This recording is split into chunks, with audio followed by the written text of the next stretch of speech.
Hey everybody, welcome back to True North VR. Today I'm going to show you how you can lock apps. Maybe you don't want your kids using certain apps, but you want them on your profile. How you can do that is going into the settings menu there. You're going to scroll down on the left hand side until you see passcode and security. Scroll to the bottom of that, you're going to see locked apps. Now let's just say I want to lock Walkabout Mini Golf.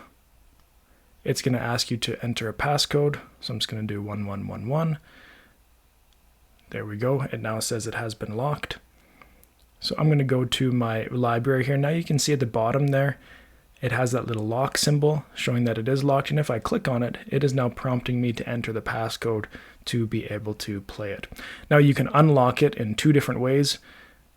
In the library here, if I click and hold on it, I can unlock there.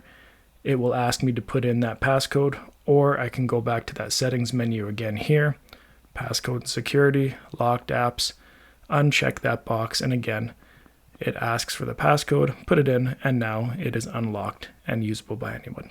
So that's one option you can have if you want your kids on your profile but not using or not able to use all of the apps there. Thank you for watching this one. We'll see you next time here on True North VR.